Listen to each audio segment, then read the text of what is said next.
What cookbooks really teach us. Shelves bend under their weight of cookery books. Even a medium-sized bookshop contains many more recipes than one person could hope to cook in a lifetime. Although the recipes in one book are often similar to those in another, their presentation varies wildly, from an array of vegetarian cookbooks to instructions on cooking the food that historical figures might have eaten. The reason for this abundance is that cookbooks promise to bring about a kind of domestic transformation for the user. The daily routine can be put to one side and they liberate the user, if only temporarily. To follow their instructions is to turn a task, which has to be performed every day, into an engaging, romantic process. Cookbooks also provide an opportunity to delve into distant cultures, without having to turn up at an airport to get there. The first Western cookbook appeared just over 1,600 years ago. De Rico Canara, it means concerning cookery, is attributed to a Roman gourmet named Apicius. It is probably a compilation of Roman and Greek recipes, some or all of them drawn from manuscripts that were later lost. The editor was sloppy, allowing several duplicated recipes to sneak in. Yet Apicius's book set the tone of cookery advice in Europe for more than 1,000 years. As a cookbook, it is unsatisfactory, with very basic instructions. Joseph Velling, a chef who translated Apicius in the 1930s, suggested the author had been obscure on purpose, in case his secrets leaked out. But a more likely reason is that Apicius's recipes were written by and for professional cooks, who could follow their shorthand. This situation continued for hundreds of years. There was no order to cookbooks. A cake recipe might be followed by a mutton one. But then, they were not written for careful study. Before the 19th century, few educated people cooked for themselves. The wealthiest employed literate chefs, others presumably read recipes to their servants. Such cooks would have been capable of creating dishes from the vaguest of instructions. The invention of printing might have been expected to lead to greater clarity, but at first, the reverse was true. As words acquired commercial value, plagiarism exploded. Recipes were distorted through reproduction. A recipe for boiled capon in The Good Huswife's Jewel, printed in 1596, advised the cook to add 3 or 4 dates. By 1653, when the recipe was given by a different author in a book of fruits and flowers, the cook was told to set the dish aside for 3 or 4 days. The dominant theme in 16th and 17th century cookbooks was ordered.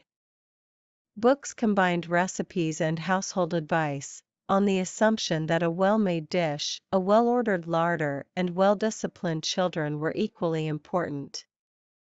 Cookbooks thus became a symbol of dependability in chaotic times. They hardly seem to have been affected by the English Civil War or the revolutions in America and France. In the 1850s, Isabella Beeton published the Book of Household Management. Like earlier cookery writers, she plagiarized freely, lifting not just recipes, but philosophical observations from other books. If Beeton's recipes were not wholly new, though, the way in which she presented them certainly was. She explains when chief ingredients are most likely to be in season, how long the dish will take to prepare, and even how much it is likely to cost. Beeton's recipes were well suited to her times. 2 centuries earlier, an understanding of rural ways had been so widespread that one writer could advise cooks to heat water until it was a little hotter than milk comes from a cow. By the 1850s, Britain was industrializing. The growing urban middle class needed details, and Beaton provided them in full. In France, cookbooks were fast becoming even more systematic. Compared with Britain, France had produced few books written for the ordinary householder by the end of the 19th century. The most celebrated French cookbooks were written by superstar chefs who had a clear sense of codifying a unified approach to sophisticated French cooking. The 5,000 recipes in Auguste Escoffier's Le Guide Culinaire, the culinary guide, published in 1902, might as well have been written in stone, given the book's reputation among French chefs, many of whom still consider it the definitive reference book. What Escoffier did for French cooking, Fanny Farmer did for American home cooking. She not only synthesized American cuisine, she elevated it to the status of science. Progress in civilization has been accompanied by progress in cookery, she breezily announced in the Boston Cooking School cookbook, before launching into a collection of recipes that sometimes resembles a book of chemistry experiments. She was occasionally over-fussy. She explained that currants should be picked between June 28 and July 3, but not when it is raining.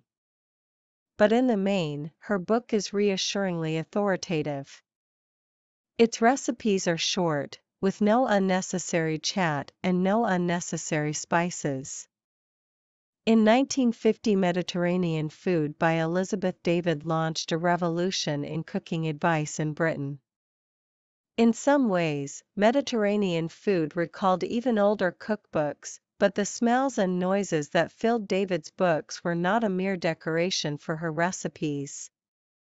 They were the point of her books. When she began to write, many ingredients were not widely available or affordable.